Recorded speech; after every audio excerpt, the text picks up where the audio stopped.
এবং কতক্ষণ পর্যন্ত বিদ্যুৎ থাকে না, কিছুক্ষণ পর বিদ্যুৎ চলে যায়। এই গরমে পড়াশোনা করা সম্ভব হয় না। আমাদের পরীক্ষা স্কুল খোলা থাকে না সবসময়, পরীক্ষা কিভাবে কি করবো কিভাবে এটা নিয়ে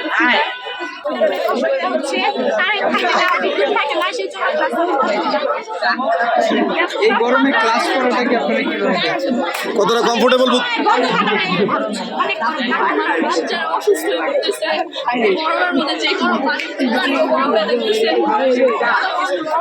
বিদ্যুৎ চলে গেলে তো বাচ্চা কাচ্চার প্রচণ্ড সমস্যা হয়, মানে গরমে গা ঘেমে যায়। বিদ্যুৎটা থাকলে বাচ্চা কাচ্চার সুবিধা হয় সবচেয়ে বেশি। আর গরমে মানে অনেকদিন তো স্কুল বন্ধ থাকলেও পড়াশোনার বাচ্চা কাচ্চার ক্ষতি হয়ে যায়। এতে স্কুল মনে করেন যে একদিন বন্ধ থাকলে বাসায় থাকলে তো পড়াশোনা করে না। আর একটু খোলা রাতে বিদায় পড়াশোনার সুবিধাও হয়েছে, সকালে তো ক্লাস হয়। এখন যদি সকালে ছুটি থাকে তাহলে পড়াশোনা আমার মনে হয় সমস্যা হয়। আমরা সরকারি নির্দেশনা পাওয়ার পর গতকাল থেকে আমরা প্রতিষ্ঠান খুলেছি। এই প্রচণ্ড গরমের মধ্যে আমাদের ছেলেমেয়েরা আসছে, তারা খুবই সংখ্যায় কম। আমার 2 শিফটের স্কুল, আমার মর্নিং শিফট এবং ডে শিফট। মর্নিং হলো মেয়েরা, ডেতে হলো ছেলেরা। মর্নিংয়ে আমি বাচ্চাদেরকে মেয়েদেরকে যথেষ্ট আমি সাড়া পাচ্ছি, কিন্তু পাশাপাশি আমি 12টা থেকে যে 5টা আমাদের যে পরীক্ষাটা, ছেলেদের একদমই সাড়া পাচ্ছি না। বিশেষ করে এই সময়টা 12টা থেকে যে সময়টা, সারাদিনই এমনিতেও আমাদের বিদ্যুৎ থাকে না, প্রায় যে লোডশেডিং হচ্ছে, খুব ঘন ঘন লোডশেডিং হচ্ছে। তো সেই ঘন ঘন লোডশেডিংয়ের মধ্যে দেখা যায় বাচ্চারা, আমার এক একটা ক্লাসে বাচ্চারা তো একসাথে জড়ো হয়ে বসতে হয়। তারা যখন বিদ্যুৎ থাকে না, তাদেরকে ক্লাসে বসেই রাখতে পারি না, তারা দৌড়াদৌড়ি করে বের হতে চায়। এটা দ্বিতীয় হয় আমাদের বের হতে, কারণ কোন সময় কোন বাচ্চার কী সমস্যা হয়ে যায়, সেই জন্য আমরা বাচ্চাদের কিছুটা বের হতে দিই।